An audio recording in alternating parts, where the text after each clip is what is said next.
Hello everyone, मैं Sandeep Sharma lecturer SGV government polytechnic college Bharatpur में कार्यरत हूँ।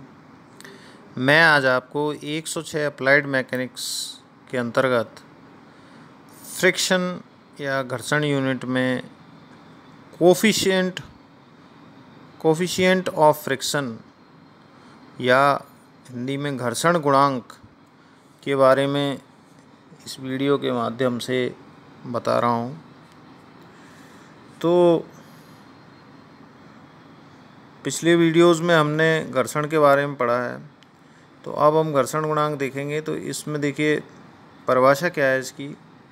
जब एक पिंड दूसरे पिंड के संपर्क में सीमांत संतुलन में हो तो उनके स्पर्श बिंदु पर चरम घर्षण बल तथा अविलंब प्रतिक्रिया में एक निश्चित अनुपात होता है।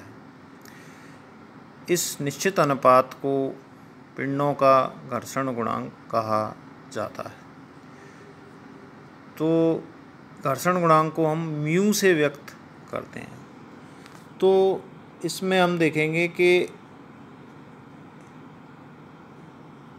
म्यू बराबर क्या होगा, चरम घर्षण बल बटे अविलंब प्रतिक्रिया। यानी कि ये कह रहा है कि जब एक पिंड दूसरे पिंड के संपर्क में सीमांत संतुलन में हो। सीमांत संतुलन का मतलब ये है कि एक पिंड दूसरे पिंड पे इस अवस्था में है कि बस वो फिसलने ही वाला हो या चलने ही वाला हो, तब यानी कि उस स्थिति में वो सीमांत संतुलन में है, यानी कि वो लिमिटिंग फ्रिक्शन की स्थिति में है, सीमांत घर्षण की स्थिति में है।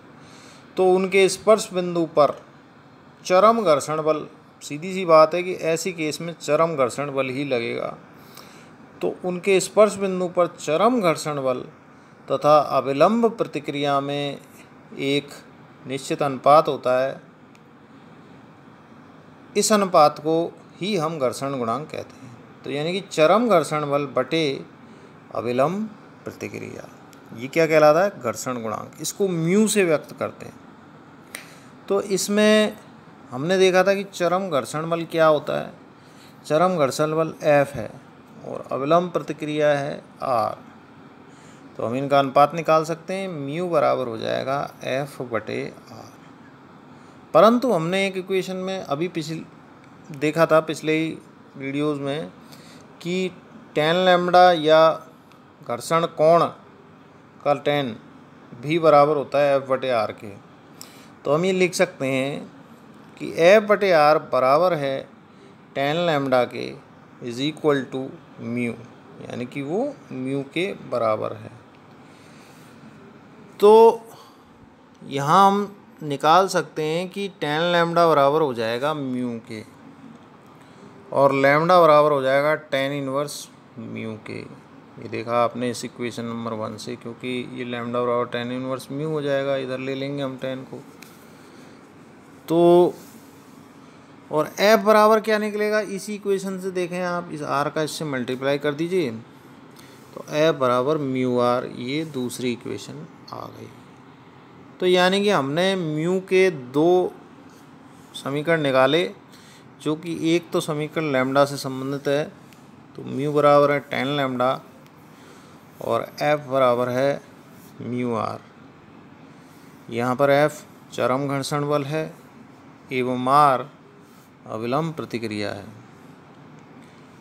ठीक है, ये हमने इक्वेशन निकाल ली। अब यहाँ एक चीज़ ध्यान देने वाली बात है कि म्यू का मान सदैव 0 और 1 के मध्य स्थित होता है। यहाँ से ये देख सकते हैं हम कि म्यू का मान सदैव 0 और 1 के मध्य स्थित होता है। ये घर्षण गुणांक का मान भी म्यू से 1 के मध्य स्थित वेरी करता है, 0 से 1 के मध्य। पूर्ण चिकने पिंड के लिए म्यू का मान 0 होता है। ये अपने खास बात है कि जब पूर्ण चिकना पदार्थ हो जाएगा तब घर्षण बल अनुपस्थित हो जाएगा, तो F यहाँ 0 हो जाएगा।